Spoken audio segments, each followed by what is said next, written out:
안녕하세요 여러분, 골든클럽 세계금융원 원장 정기준입니다. 일주일 만에 다시 인사드립니다. 자, 활짝 웃으면서 인사드리고 그러면 좋을 텐데 그러기에는 시장 상황이 좀 좋지 못합니다. 일단 뭐 기대감을 주는 부분 반, 실망감을 주는 부분 반.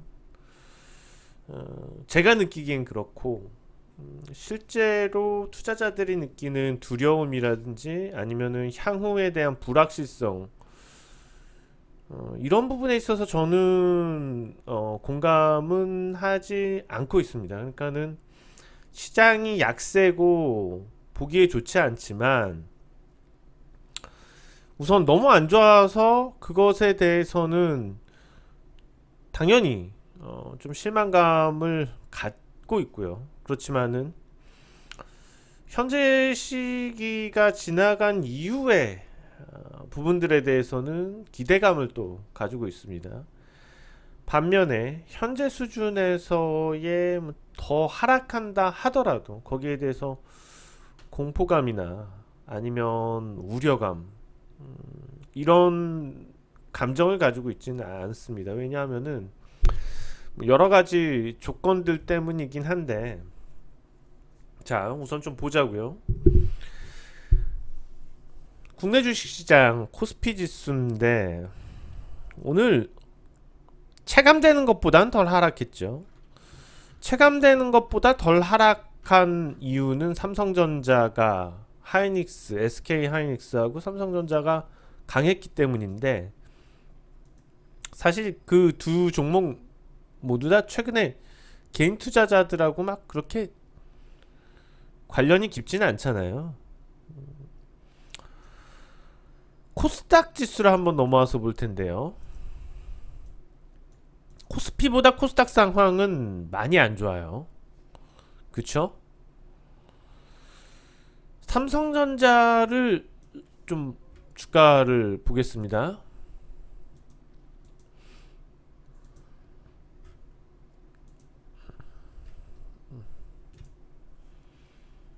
시장 모습하고 어떤가요? 특히 코스닥 시장하고 모습이 어떻죠? 전혀 다른 흐름이죠. 오히려 코스닥 시장하고는 반대 흐름이라고 최근 들어서 움직임은 보여질 수도 있어요. 3분기. 자,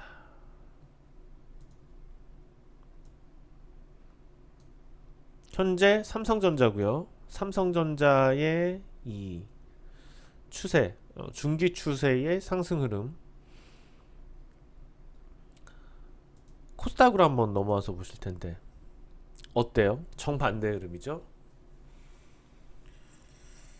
물론 이제 복합적인 여러 가지 이유가 있겠지만 국내 주식시장 종목 수로 따졌을 때 하락 종목 수가 더 많고, 코스닥은 오히려 삼성전자하고 지금 거꾸로죠. 정확하게 이 구간에서 거꾸로죠. 여러 가지 복합적인 원인들 중에 한 가지는 삼성전자의 상승, 시가총액 비중이 높은 종목 SK 하이닉스며 삼성전자의 강세.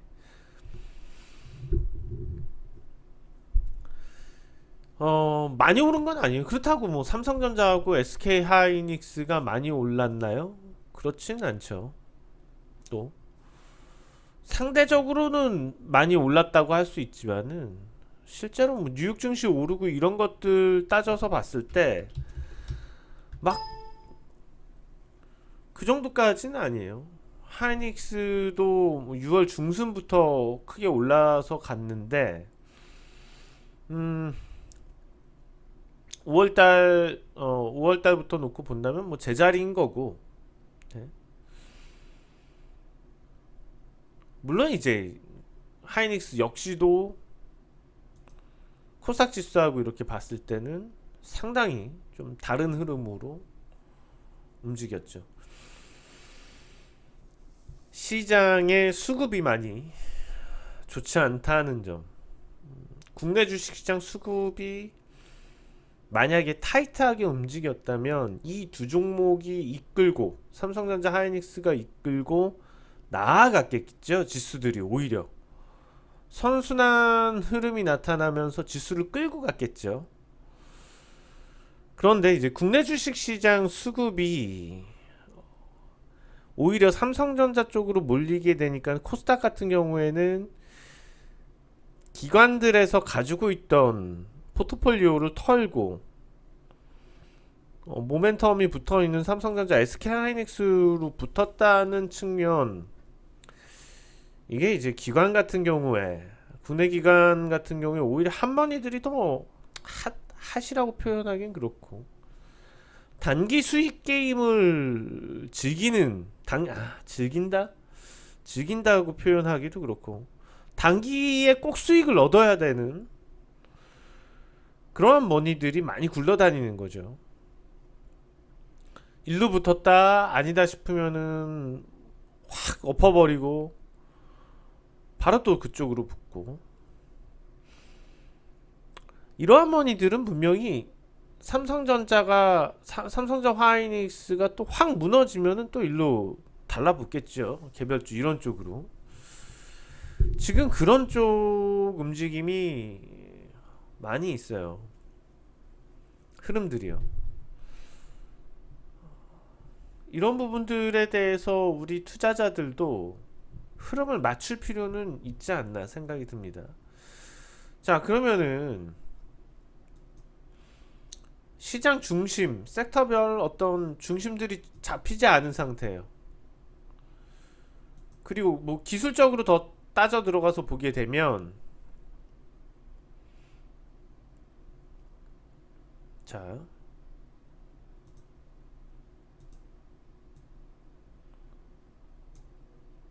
기술적으로 따져 들어가서 보면은 이런 부분들이죠. 저항권에, 자, 하이닉스 저항권에 걸려 있는 부분, 삼성전자도 역시 저항권에 걸려 들어가는 모습. 코스닥 무너진다, 개별주 흐름 안 좋다, 더 이상 이제는 이쪽은 아닌 것 같다. 삼성전자, 하이닉스, 오늘 뭐 현대모비스도 많이 올랐고, 이런 쪽으로 가자 붙었어요.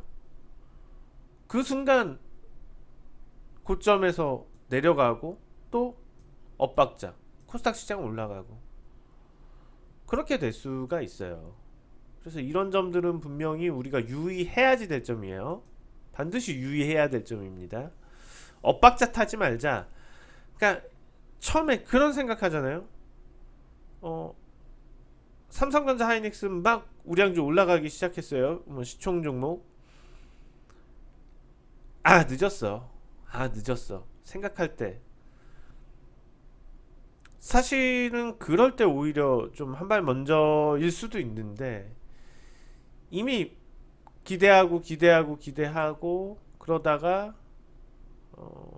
지금 삼성전자, 하이닉스는 이미 큰 저항권에 들어서고 있는 거고,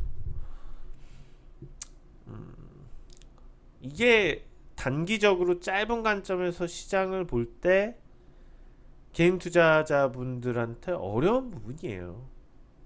어떤 박자에 맞춰서 흐름을 타고 갈지. 그러니까 어떻게 보면 그런 것들은 선수 영역이죠. 만약에 그런 부분들이 선수 영역이고 일반 투자자들이 어렵다면 그런 류의 투자는 안 하는 게 맞다는 거죠. 오히려 아예 정해놓고 가는 게 맞을 거예요. 그렇다면 아예 일부 단타를 치고 아예 다른 일부에선 중장기 관점에서 접근을 하던가. 그러니까 개인 투자자가 할 수 있는 부분, 제가 볼 때는 특히 이 시장에서, 지금과 같은 시장에서 개인 투자자가 할 수 있는 부분은 어설픈 투자는 안 된다는 거예요. 어설프게 뭐 한두 달 관점, 이건 아닌 것 같아요. 어설프게 뭐 한 3주, 한 달, 뭐 2달, 이 관점에서는 승산이 없어요.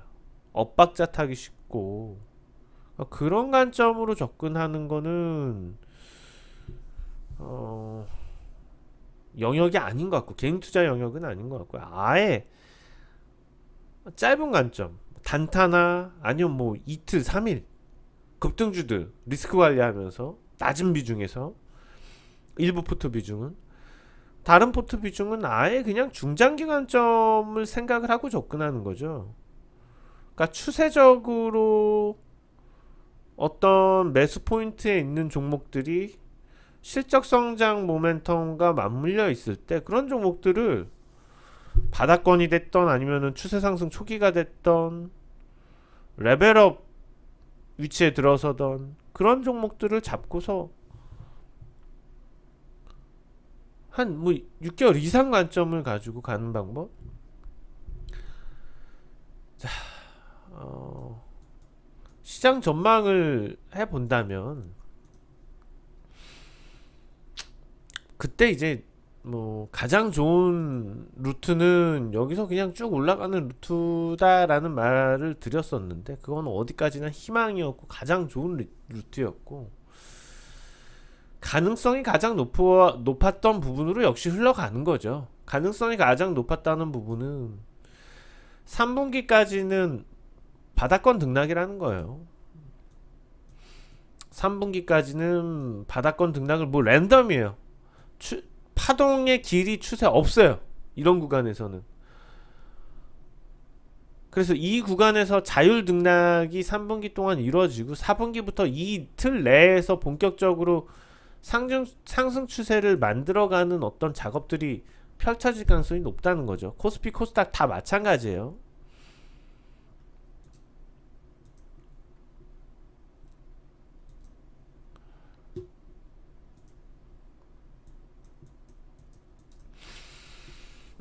그러면 최근에 시장의 이유들 사실상 뭐 일본 문제고 중국 문제고 이런 부분들을 막 북한이고 정치고 그게 큰 영향이보다는 국내 주식 시장의 관심도겠죠. 지금 워낙 뉴욕 증시에 대한 관심도가 깊은 거예요. 높은 거예요. 그쪽에 대한 관심도가.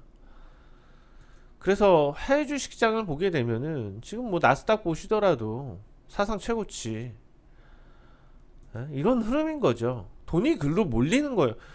뭐 반도체가 전망이 어때지고 뭐 그 금리 인하 어쩌고 저쩌고 그것보다는 투기적으로 돈이 쏠리는 게 뉴욕 증시고 특히 달러화 강세 전망이 이어지고 있다는 부분들. 달러 강세 전망이 이어지면 당연히 뉴욕 증시가 유리할 수밖에 없는 거고 국내 주식 시장은 그들에게는 손해를 보면서까지 접근을 해야 될 환율에서 손해를 보면서까지 접근해야 될 특별한 이유는 없는 거예요. 메리트가 떨어지는 거예요. 그러니까 펀더멘탈적으로 경제 상황이 국내는 약하고 미국은 좋다 보니까 그런 부분들이 갭이 발생하는 거죠. 환율 넘어와서 보실 텐데 자, 원달러 환율입니다. 원달러 환율 추세가 이미 좀 추세를 탔죠. 달러 쪽의 강세가 최근 들어서 등락이 있었지만은 이제 재차 고점 탈환이 초읽기라고 좀 보고 있어요. 물론 이제 국내 펀더멘탈 뭔가의 메리트가 있으면 모를까 현재의 분위기를 탄다면은 1200원이 막 그렇게 멀리 보이지는 않습니다. 역시 그런 부분은 국내 주식시장의 3분기에 상승 추세로 다시 돌아서기가 어렵게 될 수 있는 부분인 거고.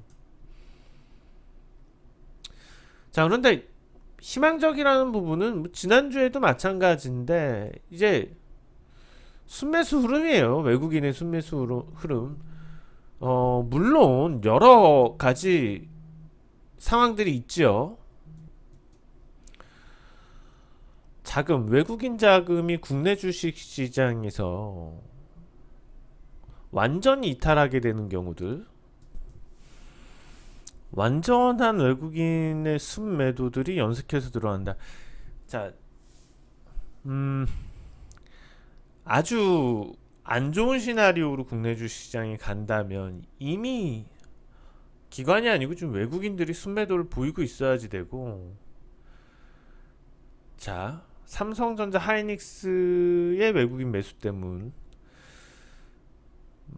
아니라고 생각을 해요. 왜냐하면 해외 DR도 있고, 어쨌거나 국내 주식시장에 진입되는, 자, 지난번에도 누적을 보여드렸었는데, 자, 누적해서 한번 또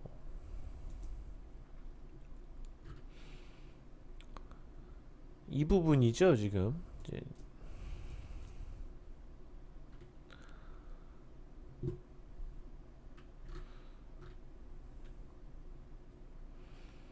외국인, 자,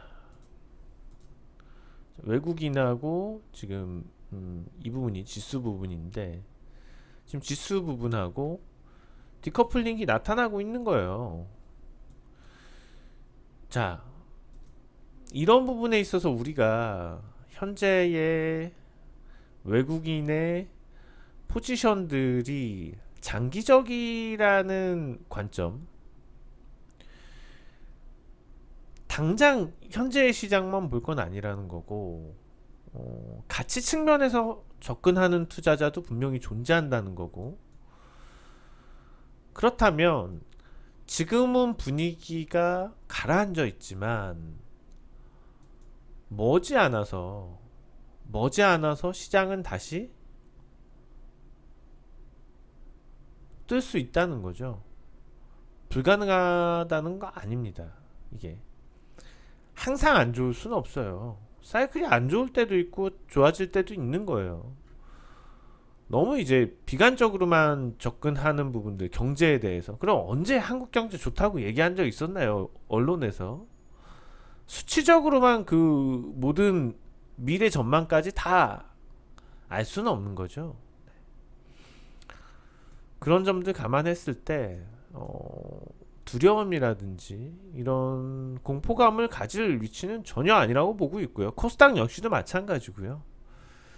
그래서 다음 주는 코스닥이 좀 살아날 것 같습니다. 다음 주는 코스닥이 살아날 것 같고, 오히려 뭐 삼성전자나 하이닉스는 좀 시가총액 상위 쪽은 흔들릴 수도 있지 않을까, 그런 생각이 들고 있고, 만약에 중국, 미국의 어떤 협상이 뭐 다급하게 이루어지고 그런다면 언제든 이것도 가능하다고 말씀을 드렸었죠, 지난주에.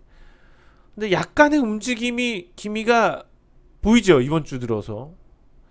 마찬가지입니다. 뭐 기본적으로는 3분기 동안 박스권 등락이라고 말씀을 드렸지만, 이 미국과 중국 무역 협상 갑자기 막 이루어지게 된다면 언제든지 이런 모습은 될 수 있기 때문에, 그와 관련된 뉴스는 항상 귀 기울여 주시고요. 자,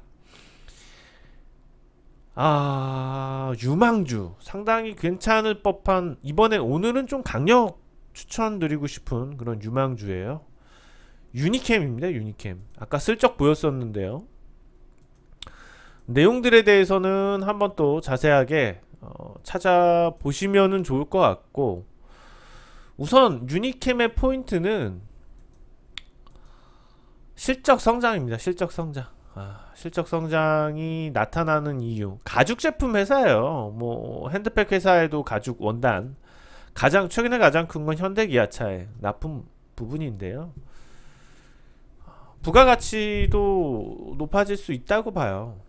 그리고 워낙에 가죽 소재에 대한 수요가 늘어나고 있는데, 이런 부분들을 생각해서 본다면은 많이 저평가되어 있는 종목 중에 하나고, 기술적으로도 지금 위치가 괜찮아서 좀 강력 추천 종목으로 오늘 소개를 해 드리고 있습니다. 자, 이렇게 추천주까지 만나봤고요. 저는 또 다음 주에 다시 찾아뵙겠습니다. 다음 주는 더 밝은 목소리로 찾아볼 수 있는 시장 상황이 되었으면 좋겠습니다. 지금까지 골든클럽 세계금융연구원 정기준 원장이었습니다. 감사합니다.